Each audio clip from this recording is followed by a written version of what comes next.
त्या स्तुतीमध्ये भगवंताची लक्ष्मी वल्लभा या नावानं देवाची स्तुती केली. लक्ष्मी वल्लभा. लक्ष्मी वल्लभा म्हणजे सांगतो तुम्हाला, संधी फोड करा व्याकरणाच्या दृष्टीने. लक्ष्मी अधिक वल्लभ. लक्ष्मी म्हणजे ते देवाच्या बायकोचं नाव आहे लक्ष्मी. आणि वल्लभ म्हणजे नवरा. वल्लभ म्हणजे मालक. वल्लभ म्हणजे स्वामी.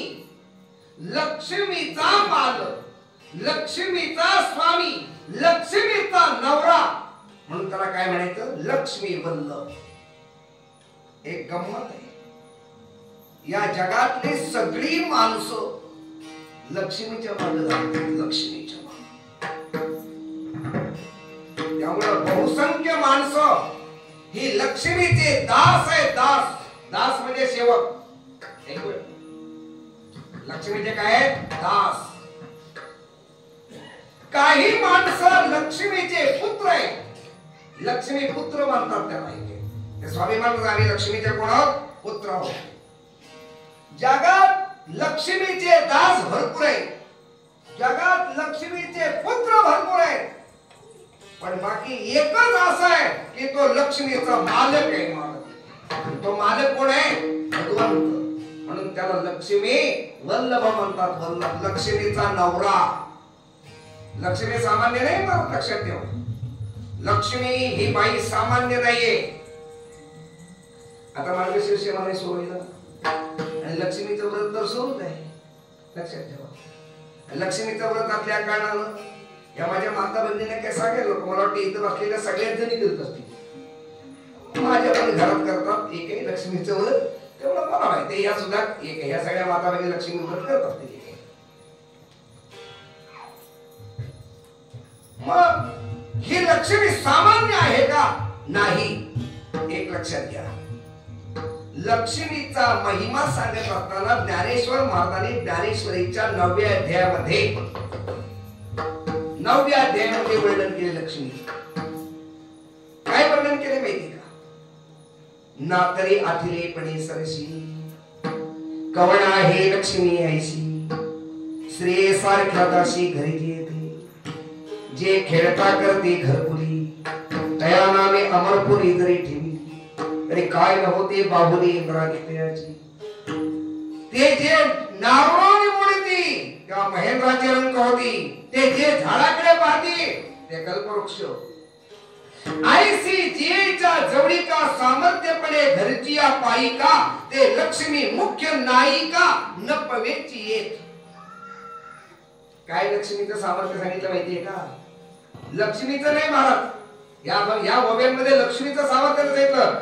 लक्ष्मीच्या घरामध्ये काम करणाऱ्या ज्या दासी आहेत ना, दासी घरकाम करणाऱ्या, त्यांची ताकद सांगितली.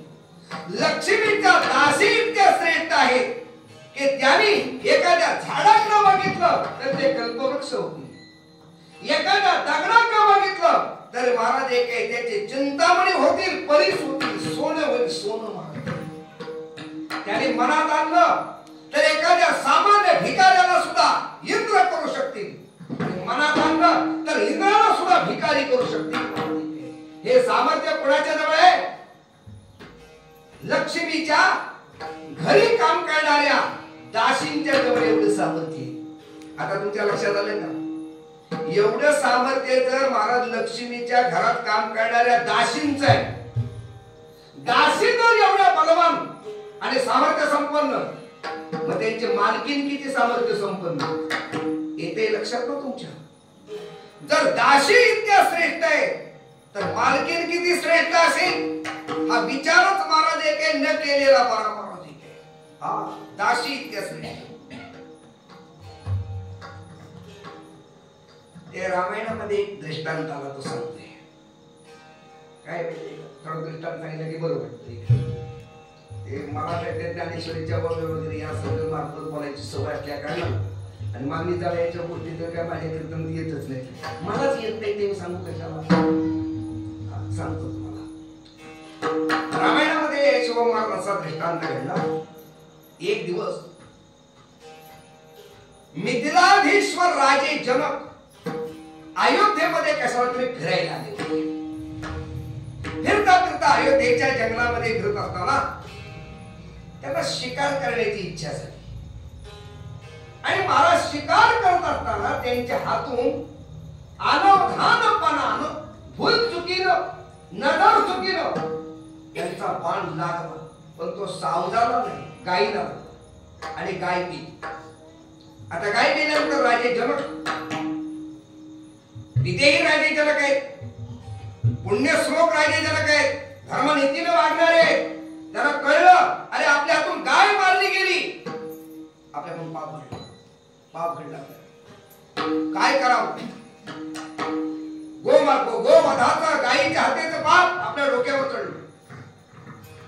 त्याने विचार केला आपण आपल्याला तर पाप घडलं, पण ज्या राजाच्या हद्दीत आपण ही गाय मारली अहो त्याच्या पण डोक्यावर पाप चढलं ना. कारण प्रजेने केलेले पाप राजाला भोगायला येतो.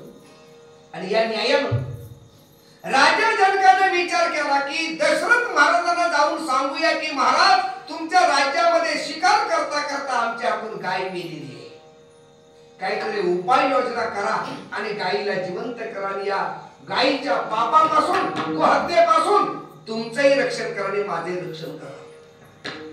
गंमत आहे बघा.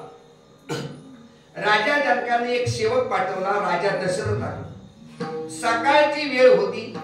राजा दशरथ देवाच्या पूजेला निघालेले होते आणि मंदिराच्या प्रांगणामध्ये ते आलेले होते हातात पूजेचं ताट घेऊन.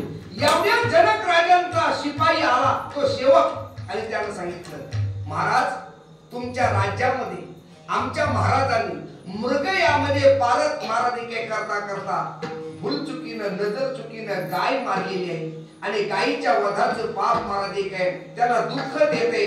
तेव्हा कृपा करा तुम्हाला निरोप पाठवलाय की ती गाय कशी जिवंत होईल त्याचा विचार करा. तुम्ही तिथपर्यंत जा.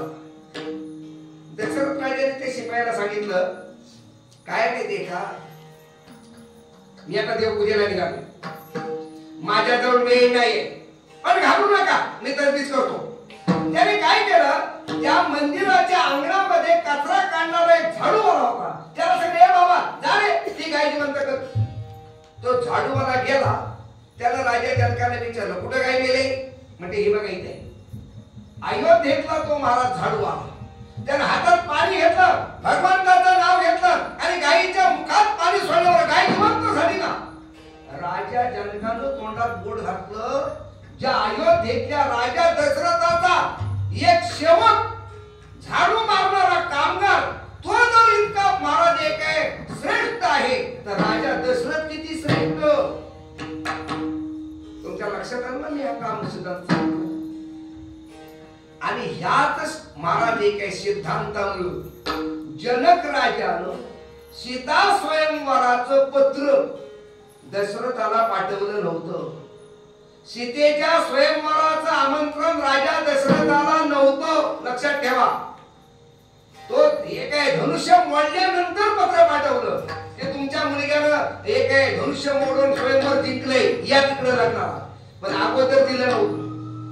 अगोदर एक आहे राजा दशरथाला सीता स्वयंवराचं आमंत्रण का नव्हतं त्याचं कारण सांगतो.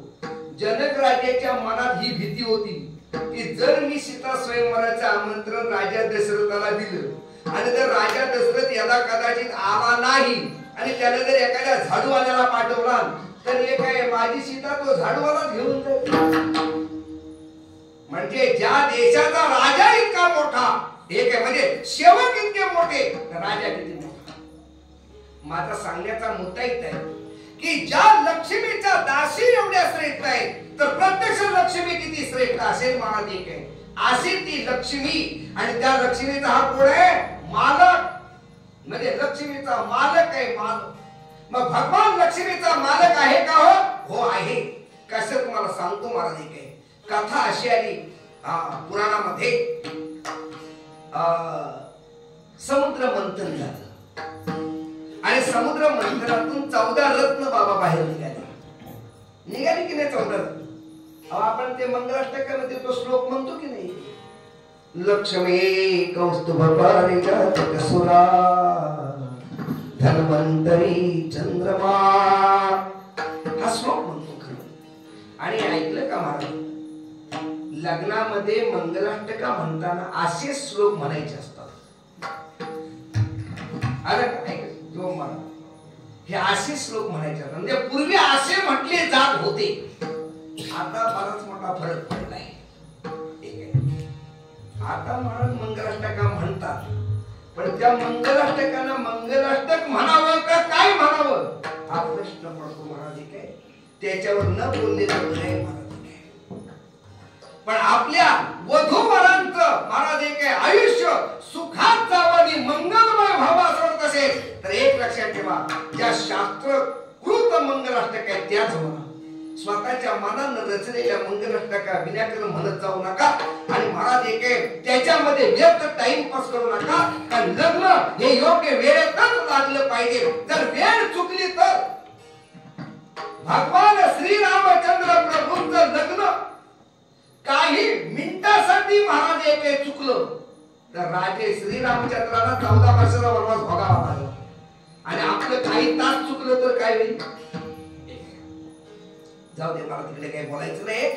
पण मला एवढंच सांगायचंय की मंगलाष्टक आहे म्हणजे त्या समुद्रातून समुद्र मंथनातून 14 रत्न बाहेर निघाली. त्यातलं पहिलं रत्न आहे लक्ष्मी. आणि ती लक्ष्मी देवाजवळ कशी आली तेवढं तुम्हाला सांगतो. एवढंच सांगतो. काय झालं माहिती का, ते समुद्र मंथन जेव्हा झालं तेव्हा पहिल्यांदा ती लक्ष्मी त्या समुद्राच्या लाटांवर निर्माण झाली. 8 वर्षाची लक्ष्मी आहे. तिच्या हातात कमल पुष्पाची माळ आहे. आणि अशी लक्ष्मी जेव्हा प्रगट झाली तेव्हा तिच्या सौंदर्यानं महाराज एक आहे अख्खे देव दानव आवाक सारी आवाक. ते मंथनाचं काम तिथं थांबलं आणि सगळेजण त्या लक्ष्मीकडे बघित राहिले. त्या राक्षसाला असं वाटलं या पोरीनं आपल्या गळ्यात माळ घातली असती तर बरं झालं असतं. आणि म्हणून ते राक्षस लक्ष्मीच्या प्रतीक्षेत होते.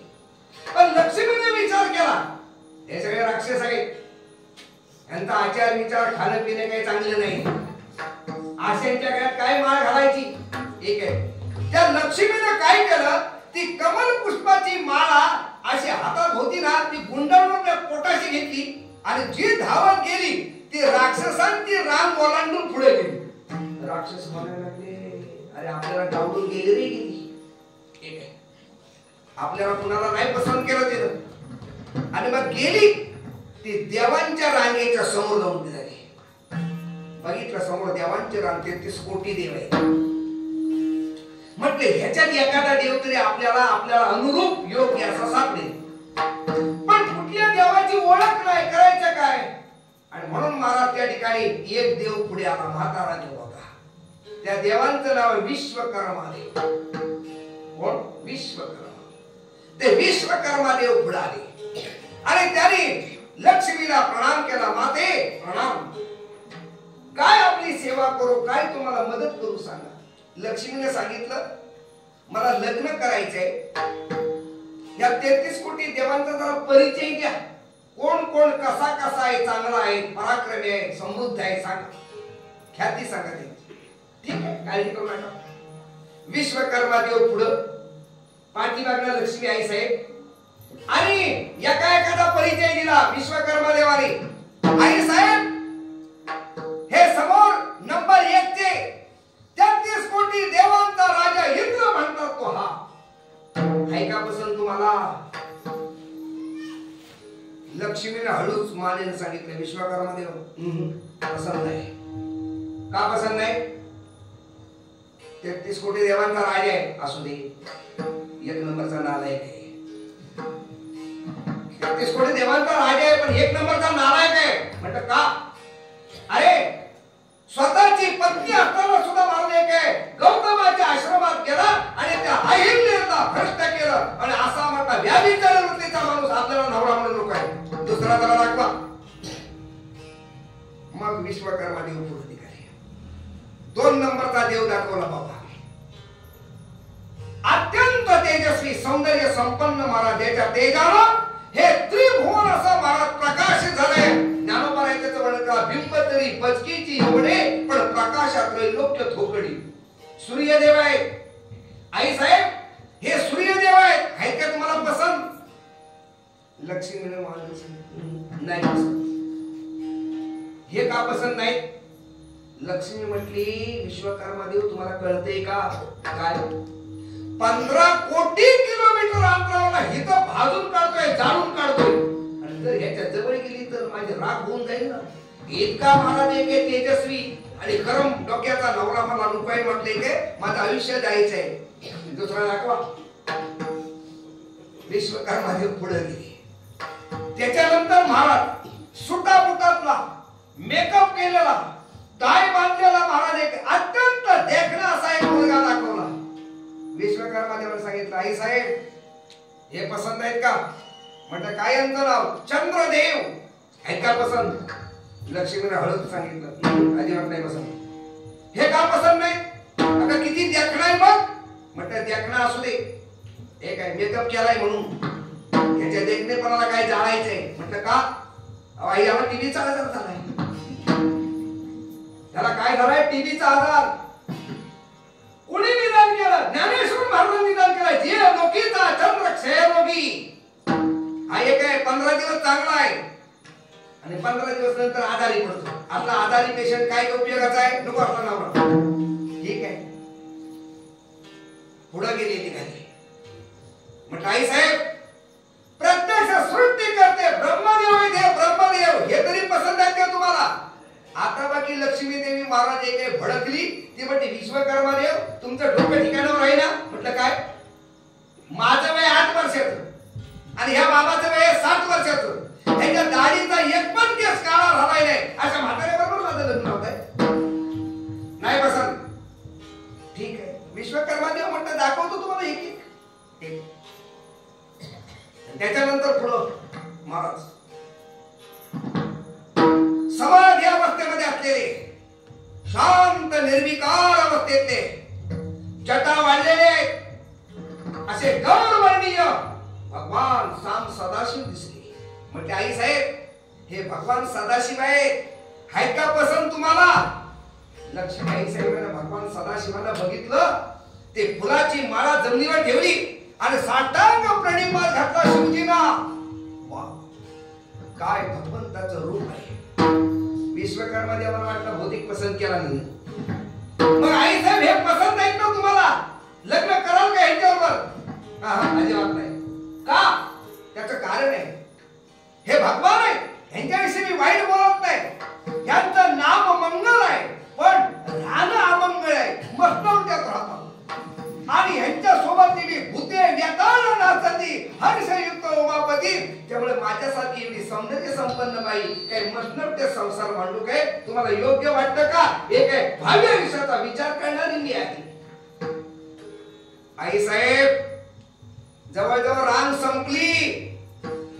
शेवटचा एक बाबा शिल्लक राहिलाय. बघा पसंत पडला तर, नाही तर आपलं तुमचं तुम्ही काय बघायचं ते बघा. म्हटलं दाखव शेवटचा कोण आहे तो तरी दाखव. आणि एवढ्यात शेवटच्या टोकावर महाराज भगवान महाविष्णू ध्यानस्थ बसलेले. लक्ष्मी देवी गेली आणि भगवंताचं दर्शन घेतलं महाराज एक आहे. आणि दर्शन घेतल्यानंतर महाराज काय सौंदर्य आहे. सगुण वेग श्याम लावण्य सुंदर नामया दातार केशवराज.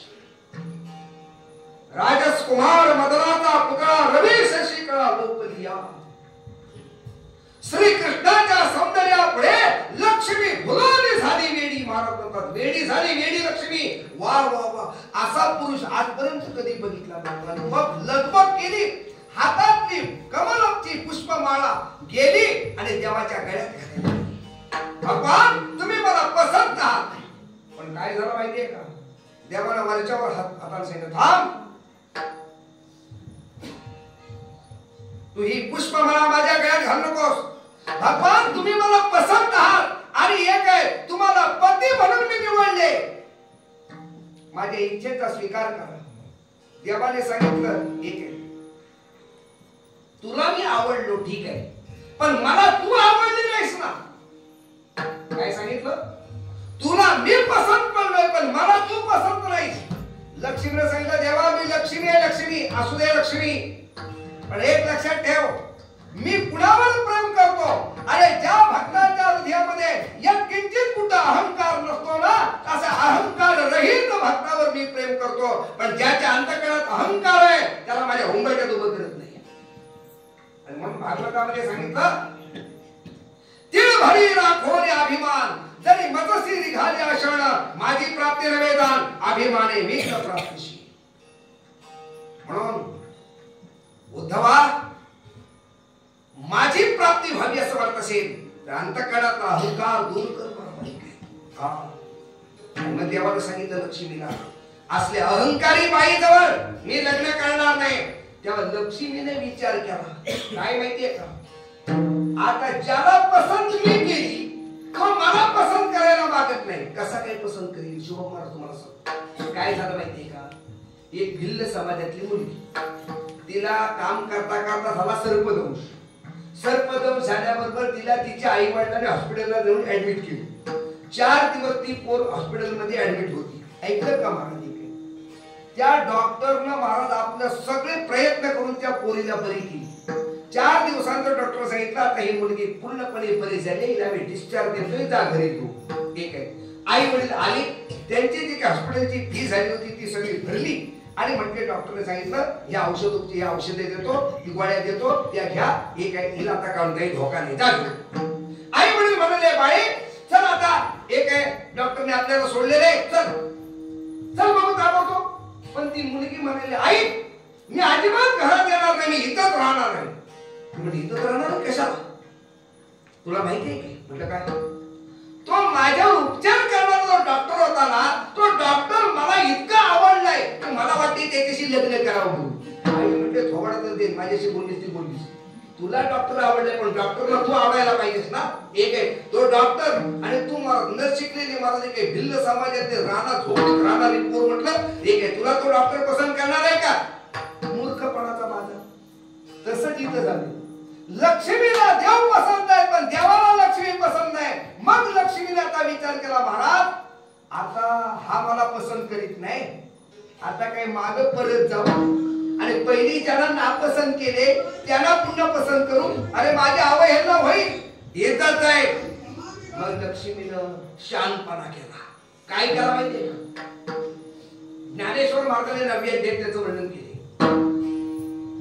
हातातली कमल पुष्पाची माळ जी गळ्यात घालायला गेली होती, देवाला सांगितलं भगवान ही माळ गळ्यात तुम्ही घालून घेत नाही, बायको म्हणून माझा स्वीकार करत नाही, नका बायको म्हणून स्वीकार करू पण कमीत कमी तुमच्या चरणाची दासी म्हणून तरी माझा स्वीकार करा. आणि मग महाराज एक आहे हातातली कमल पुष्पाची माळा देवाच्या चरणावर वाहिली आणि देवाची दासी बनली. दासी ज्ञानेश्वर महाराजांनी वर्णन केले 9व्या अध्यायामध्ये, सर्वस्वे करोनी सेवा अभिमान सांडोनी पांडवा, ते पायी धुवावयाचे दैवा पात्र स्वाती पात्र. आणि म्हणून एक लक्षात ठेवा, बाकीचं जगत लक्ष्मीचे दास आहेत, कोण लक्ष्मीचे पुत्र आहेत, पण आमचा परमात्मा लक्ष्मीचा वल्लभ आहे आणि लक्ष्मी त्याची दासी आहे. महाराज जयाचे नाम पाप नाशी आणि लक्ष्मी ऐसी जयाची दासी. महाराज लक्ष्मी कोण आहे, ज्याची दासी आहे, दासी. म्हणून तो लक्ष्मी वल्लभ आहे. महाराज म्हणतात एक आहे लक्ष्मी वल्लभ आहे. आपली जवळ वाटतं वेळ संपत निघाली आणि अजून आपण पहिल्याच चरण लक्ष्मी वल्लभावर आपण थांबतोय. महाराज माझी वेळ झाली की मी थांबणार आहे, उरलेला आपण पुढच्या वर्षी बोलवलं की पुढे सांगितलं. अजून एक सांगतो तुम्हाला, तुम्ही सगळ्या माझ्या माता भगिनी लक्ष्मीचं व्रत करता की नाही. म्हणजे खरं सांगायचं मी काय तुम्हाला एक आहे काय बोलणार नाही, तुमची म्हणजे वावाच करणार नाही. काय माहितीये का, ह्या माझ्या मातांच्या 1 महिन्याच्या व्रतामुळे घरात शांतता आहे. घरात काय त्याने असे ताकीदच दिले उद्यापासून मार्गशीर्ष होणार आहे. तुमचे काही लपडे आहेत ती बाहेर करायची. घरात येताना सावधच यायचं लक्षात ठेवा. आणि जर तसं यायचं नसेल तर काही झक मारायची ती बाहेरच तिकडे राहायचं. ते आधी घरात नाही आला तरी जमत. याची तरी सत्तो टाकी दिली घरात, त्यामुळे सगळं शांत सुरळीत वातावरण आहे. एक महिनाभर मग त्यांच्यामुळे एक महिनाभर घरात शांतता आली की नाही, त्यांच्या व्रताची वापच करायची. एक आहे व्रत कसलं आहे माहितीये का? लक्ष्मीचं व्रत आहे लक्षात. पण फक्त तुम्हाला मुद्दा सांगतो, तुम्ही सगळेजणी देवी लक्ष्मीची याचना करताय. माते तू आमच्या घरात ये, तुझी कृपा दृष्टी असायला पाहिजे. पण लक्ष्मी काय म्हणते माहितीये का? ए बाबा तुम्ही मला बोलवते रे, पण मी पतिव्रता बाई आहे आणि पतिव्रता बाई नवऱ्याला सोडून कधी येत नाही. एक काम करा ना, माझ्या नवऱ्याला बोलवा ना. माझ्या नवऱ्याला बोलवलीत ना की मी आलेच तुमच्याकडं. पण आम्ही कपाल करंटी असे, माते तुझा नवरा नको, तूच ये आमच्या घरात. म्हणजे फक्त मीच. आता एक काम करा, जर तुम्ही मलाच बोलत असाल ना तर मी ते येणार नाहीतच नाही आणि माझा नवरा पण तुमच्या नशिबात नाही. त्याशी स्त्री ना श्रीपती आईसे होय. लक्षात ठेवा, लक्ष्मी आपल्या घरात नांदायला पाहिजे असेल ना तर तिच्या नवऱ्याला पहिल्यांदा बोलवायची आपल्याला. आणि तिचा नवरा आला ना की तिला नाही बोलवून तरी बाबा ती येते. हे कोण सांगताय? भगवद्गीतेचा शेवटचा श्लोक सांगतो, यत्र योगेश्वर कृष्ण यत्र पार्थो धनुर्धरा तत्र श्रीर्भूती ध्रुवा नीतिर्मध्ये. आणि त्याच्या काही ओवे दिले ना, त्याची सिद्धांताची ओवी सांगितली. तो श्रीकृष्ण रावते ते तर लक्ष्मी. एक आहे लक्ष्मी तिथं नांदते. लक्षात ठेवा, लक्ष्मी कुणाच्या घरात नांदते आणि लक्ष्मी कुणाच्या घरात नांदत नाही. महाराज एक आहे त्याचं फार मोठं चिंतन आहे, फार मोठं चिंतन. सांगतो ओघात विषय आलाय. काय माहितीये का? लक्ष्मी कधी शूराच्या घरात नांदत नाही. लक्ष्मी कधी दानशूराच्या घरात नांदत नाही. आणि लक्ष्मी कधी विद्वानाच्या घरात नांदत नाही. ऐकलं का? उत्तर सांगतो त्याचं. ठीक आहे, शूराच्या घरात लक्ष्मी का नांदायला जात नाही? तर ती लक्ष्मी म्हणते हा शूर आहे, याला स्वतःच्या जीवाची भीती नाही. महाराज एक आहे, तो रणांगणामध्ये गेल्यानंतर त्याला जीवाची पर्वा नाही. आणि रणांगणामध्ये गेल्यानंतर कदाचित जर तो मेला तर मी विधवा होईल ना लगेच. म्हणून विधव्यापणाची कोणाला भीती आहे? लक्ष्मीला भीती आहे. शूराच्या घरात नांदत नाही. बरं दानशूराच्या घरात का नांदत नाही? ती म्हणते हा दानशूर आहे. ठीक आहे, ह्याची वृत्तीच अशी आहे, मिळेल तर सगळं देऊन टाकतो. त्यामुळे एक आहे, मला तो उचली आणि एखाद्याच्या हातात देऊन टाकेल. अखंड हरिनाम सप्ताहाला घ्या माझ्याकडनं दान, म्हणजे मला देऊन टाकेल. ठेवणार नाही. त्याच्या घरात नको बाबा दानशूराच्या. विद्वानाच्या घरात लक्ष्मी राहत नाही का? लक्ष्मी सांगते हा विद्वान आहे ना तो सतत एक आहे सरस्वतीची पूजा करतो, म्हणजे शास्त्राची. महाराज एक आहे अभ्यास करतो तो सतत. त्याचा लक्ष्मीवर जास्त प्रेम नसते, त्याचं सरस्वतीवर जास्त प्रेम असतं. तो विद्येचा उपासक असतो. त्यामुळे ती लक्ष्मी म्हणते ह्याच्या दृष्टीने माझी मान्यता गौण आहे, मला काही किंमत देत नाही. मग लक्ष्मी कुणाच्या घरात नांदते? कृपण माणसाच्या घरात नांदते, कंजूस माणसाच्या घरात नांदते. का? तर तो कंजूस स्वतःच्या जीवापेक्षा लक्ष्मीवर जास्त प्रेम करतो. पण लक्ष्मी म्हणते मी कंजूस माणसाच्या घरात काय करते? नांदते. ऐकलं का? लक्ष्मी कुठं नांदते? अजून दुसरा एक पत्ता सांगतो. लक्ष्मी कधी ब्राह्मणाच्या घरात नांदत नाही. लक्ष्मी कधी ब्राह्मणाच्या घरात नांदत नाही. कारण का माहिती? म्हणून ब्राह्मण हा भिक्षुक आहे. भिक्षुक म्हणजे भीक मागणारा. एक आहे भिक्षुक म्हणजे आपल्या भिक्षेवर उपजीविका करणार आहे. त्याच्या घरी लक्ष्मी कधी नांदत नाही. कुणाच्या घरात? ब्राह्मणाच्या. आणि तरी पण एखादा ब्राह्मण जर मला सदन दिसत असला तर शुभम महाराज नक्की समजा त्याचा 2 नंबरचा धंदा असावा. नाहीतर त्याच्या घरात लक्ष्मी नांदत नाही. सरस्वतीचा आणि लक्ष्मीचा दोघींचा संवाद झाला. त्या सरस्वतीने विचारलं लक्ष्मीला की लक्ष्मी माते तू ब्राह्मणाच्या घरात का नांदत नाहीस ग? तिने सांगितलं आपली महाराज एक शोकांतिका सांगितली. मी ब्राह्मणावर का नाराज आहे माहितीये का? या ब्राह्मणाने माझा वाटोळा केलाय. वाटोळा म्हटलं कोणाचं? लक्ष्मीचं. कसं? एक श्लोक सांगतो तुमच्यासमोर. एका आचमने अगस्त्य मुनीने माझा पिता शोषिला, बंधू धाकुलता शशी द्विजवरा, शापी क्षया धाडिला, एके मतपती ते पदेशी नविदे, ऐसी द्विजांची लीला, ऐके दुःख सरस्वती म्हणून या भीते बहुया कुळा. त्या श्लोकामध्ये काय सांगितले? सरस्वतीला उत्तर दिले, अगं या ब्राह्मणानं माझ्या बापाला एका भटात पिऊन टाकलं. अगस्त्य, लक्ष्मीचा बाप कोण? समुद्र. त्या समुद्राला एका आचमनामध्ये काय केलं? पिऊन टाकलं. माझ्या बापाने याने एकच घासलं, एकच घोट करून टाकलं. एका आचमनी अगस्त्य मुनीने माझा पिता शोषिला. बरं, याच ब्राह्मणानं माझ्या भावाला क्षयरोगी केलं. महाराज काय बंधू धाकुलता, धाकुलता म्हणजे धाकटा, शशी, शशी म्हणजे चंद्र, आणि या चंद्राला शापे क्षया धाडिला, शापानं क्षयरोगी केलं. माझ्या भावाला आजारी बनवलं काय. आणि एका ब्राह्मणानं तर माझा नवरा झोपलेला असताना त्याच्या छातीवर येऊन लात मारली. भृगुऋषी अजूनही पावलाची मुद्रा मी हृदय वायगा समुद्रा, आपले दैव समुद्रा जतने लागी. आणि म्हणून या ब्राह्मणाने माझ्या बापाला त्रास दिला, या ब्राह्मणाने माझ्या भावाला त्रास दिला, या ब्राह्मणाने माझ्या नवऱ्याला त्रास दिला. महाराज एक असे दुष्टवृत्तीचे ब्राह्मण, त्यामुळे मी त्यांच्या घरात नांदत नाही. हे सरस्वतीला सांगितलेलं महाराज एक लक्ष्मीचं काय आहे? उत्तर आहे. ऐकलं का? आणि म्हणून लक्ष्मी ही भगवंताची काय दासी आहे, दासी. आणि म्हणून या अनुषंगानं तुकाराम महाराजांनी महाराज एक देवाची लक्ष्मी वल्लभा या नावाने काय केली? स्तुती केली. स्तुती लक्ष्मी वल्लभा.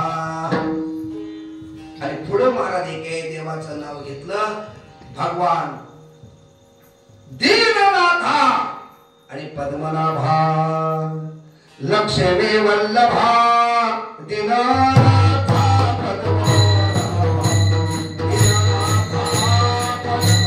पद्मनाभा, दीननाथा पद्मनाभा, दीननाथा पद्मनाभा.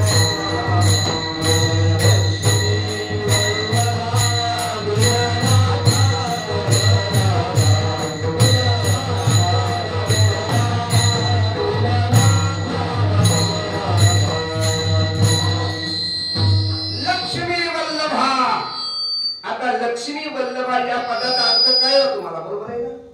लक्ष्मी वल्लभा कळलं. आता दीननाथा, आता दीननाथा या पदाचा अर्थ सांगायचा म्हटला तर मला वाटतं होते का एक कीर्तन नाही, तेवढा काय वेळ घेणार नाही. तर लक्षात ठेवा, उगाच तुम्हाला त्रास देणार नाही.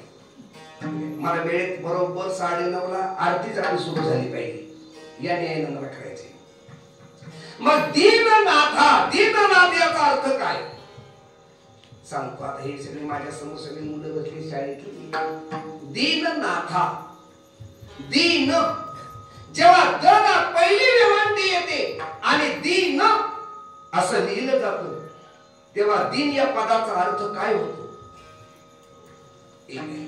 तेव्हा दीन या पदाचा अर्थ काय होतो?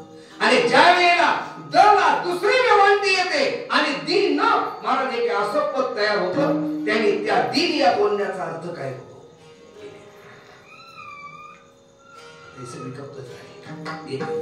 त्याला वाटलं कोणी काहीतरी लय भारी विचारलाय. कारण हे सगळे इंग्लिश मीडियमचे आहेत ना, तेव्हा मराठी व्याकरणच काय कळतंय मला लक्षात घ्या. मातृभाषेचा विसर पडलाय, विसर मला देखील. असं मला वेळ काढून घ्यायचा नाही, मग झटकन मीच उत्तर देतो. दला जेव्हा पहिली वेलांटी दिली जाते आणि दीन महाराज एक असं लिहिलं जातं, तेव्हा दीन याचा अर्थ दिवस. दीन याचा अर्थ काय? दिवस. आणि दला जेव्हा दुसरी वेलांटी दिली जाते आणि दीन लिहिलं जातं, तेव्हा दीन याचा अर्थ गरीब. ऐकलं का? उच्चार एकच आहे, पण फक्त वेलांटीचा फरक आहे. पहिली वेलांटी असेल दला तर दीन म्हणजे दिवस, आणि दुसरी वेलांटी असेल तर दीन याचा अर्थ गरीब. आणि मग तो गरीबांचा नाथ, त्याला काय म्हणायचं? दीननाथ, गरीबांचा नाथ. आता ह्याचं चिंतन भरपूर सांगते, पण एवढं चिंतन सांगतोय काय, भगवंताच्या दारात गेलेले जेवढे गरीब सुद्धा होते, दरिद्री दरिद्रीला सुद्धा श्रीमंत केलं देवानं. एक आहे. देवाला काय केलं? श्रीमंत केलं. अहो विभीषण गेला की नाही देवाच्या दारात? त्या विभीषणाला सोन्याची लंका दिली, गेला की श्रीमंत. भगवंताच्या दारात महाराज एक आहे 18-20 दारिद्र्य असणारा सुदामदेव गेला, पण त्या सुदामदेवाला देवाचं दर्शन घेतलं, देवाची कृपा झाली आणि देवाने महाराज एक आहे इतकी संपत्ती दिली, शुद्ध भावाने कोणिया गाव सोनियाचा दिला, अगदी सुदामपुरी दिली महाराज. श्रीमंत केलं की नाही? श्रीमंत केलं सुदामदेवाने. अहो 5 वर्षाचा ध्रुवबाळ देवाकडे गेला, देवा मला आईनं बापाच्या मांडीवर ढकलून लावलंय, मला उंच जागा द्या. महाराज म्हणतात अशी जागा दिली की त्याच्यापेक्षा उंच कोणच नाही.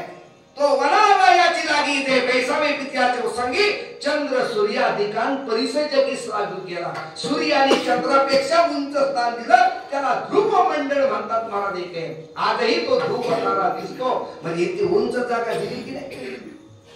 एक ब्राह्मणाचा पोर महाराज एक आई त्याला दूध समजून महाराज एक त्याची समजूत करायची आणि पिठाचं महाराज पाणी पिठूळ पाणी त्याला दूध समजून द्यायचे, ते पोर दूधच प्यायचं महाराज. खरं पियाचं ते पिठूळ पाणी, पण समजायचं काय मी दूध पिते म्हणून. पण खरं दूध ज्या दिवशी पियाला त्या दिवशी आईला विचारलं, आई खरं सांग. म्हटलं काय? तू रोज ते मला देत होतीस ते खरं दूध का आज माझ्या मित्राच्या वाढदिवसाला जे मिळालं ते खरं दूध? आईने सांगितलं डबडबल्या डोळ्याने, बाळ तू आज जे पियालास ना ते खरं दूध. मग तू रोज देत होतीस ती काय? ते पिठाचं पीठ मिसळलेलं पिठूळ पाणी देत होती ना तुला. का देत होतीस? बाळा खरोखरच दूध देणे इतकी आपली कुवत नाहीये, आपण गरीब आहोत.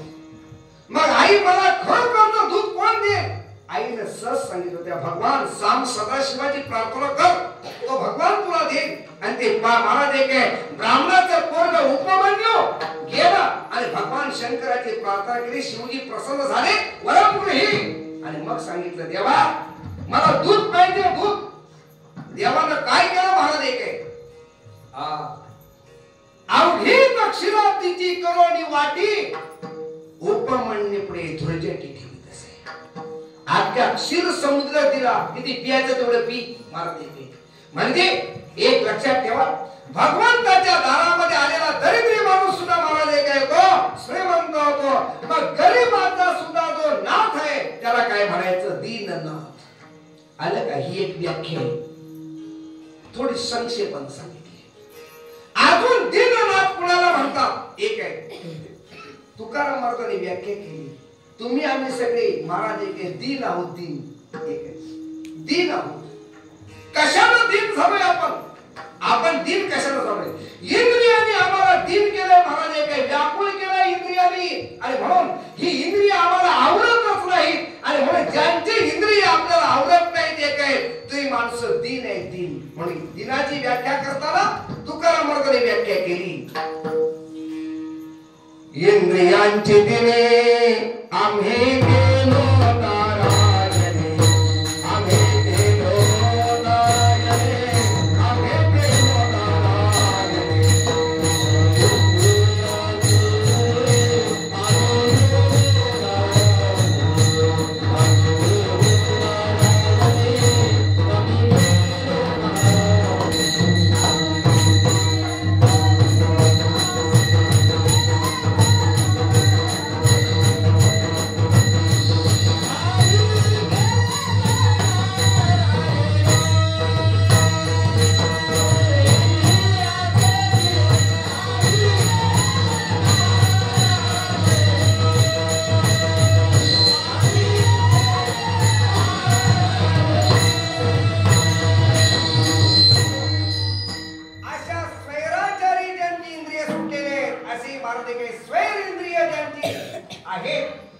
अशा सुद्धा महाराज एक जीवांचा तो नाथ आहे, म्हणून त्याला दीननाथ म्हणायचे. अजून कुणाला दीननाथ म्हणजे काय? परमात्मा पदापासून एकदा जीव खाली आला, चूक झाला की महाराज एक तो काय झाला? दीन झाला. पण अशा परमात्मा पदापासून चूक झालेल्या जीवाला सुद्धा तो अंगीकार करतो, म्हणून तो कोण आहे? दीननाथ आहे. आणि दुसरी गोष्ट त्याच्यासमोर पापी अज्ञानी जड वृत्तीचा कोणीही जाऊ द्या, असल्या तरी सगळ्याचा स्वीकार करतो, म्हणून तो दीननाथ आहे. या अर्थानं तुकोबाने भगवंताला दीननाथा हे महाराज आहे आणि व्याख्या वापरलेली आहे. आता पद्मनाभा झटकन सांगतो. पद्मनाभा म्हणजे काय? पद्म अधिक नाभ, नाभ नाभी म्हणजे बेबी, आणि त्याच्या नाभीतून पद्म म्हणजे कमळ बाहेर पडलं, आणि त्या कमळामध्ये ब्रह्मदेव जन्माला आला. ज्याच्या बेबीतून कमळ आलं त्या कमळामध्ये ब्रह्मदेव जन्माला आला. म्हणजे ब्रह्मदेवाचा सुद्धा जो बाप आहे त्याला म्हणतात पद्मनाभा. याची नाभी कमळी जन्म चतुरान निरोपरायण मंडळ केले. केव्हा? करिया सृष्टीची रचना नाभी जन्म चतुरान जग हे वाखानी बदन. ते लेकर तयाचे म्हणून भगवंताच्या बेंबीतून नाभी कमळातून ब्रह्मदेवाचा जन्म झाला. आणि या अर्थाने या तिन्ही महादेव नामाची नियुक्ती तुकोबाराने केली. आता 1 मिनिटात एवढंच सांगतो. ही तीनच नावं का घेतली तर त्याचं कारण आहे लक्ष्मी वल्लभा या नावातून देवाच्या ऐश्वर्याचं वर्णन आहे. एक आहे दीननाथा या नावातून देवाच्या कारुण्याचं वर्णन आहे. आणि पद्मनाभा या बोलण्यातून देवाची वात्सल्यता प्रगट केली. वात्सल्यता का? एक लक्षात ठेवा, भगवंत आपला आजोबा आहे आणि आपण भगवंताची नातवंड आहोत. आलं का लक्षात? कसं काय सांगतो तुम्हाला. आपल्याला तयार कोणी केला? ब्रह्मदेव, बरोबर ना? म्हणजे तुमचा माझा बाप कोण आहे? ब्रह्मदेव. पण ब्रह्मदेवाला तयार कोणी केला? भगवान विष्णू. मग भगवान विष्णू परमात्मा कोण झाला? आपला आजोबा. आपल्या बापाचा बाप तो आपला आजोबा, म्हणजे आपण त्याची कोण आहोत? नातवंड आहोत. तेव्हा एक आहे पद्मनाभा या बोलण्यातून देवाचा आणि आपला वात्सल्यतेचा संबंध तुकाराम महाराज निर्माण केलेला आहे. आणि अशा या तिन्ही महाराज एका नामाने देवाची स्तुती केली आणि देवाला सांगितलं भगवान सुख तुमच्या चरणाजवळ आहे, त्या सुखाच्या ठिकाणी मला ठेवा. त्या अभंगाचं दुसरं चरण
तुमच्या चरणाजवळ जे सुख आहे ते सुख मला प्राप्त होण्याकरता तुमच्या चरणाचं अखंड वास्तव्य मला द्या.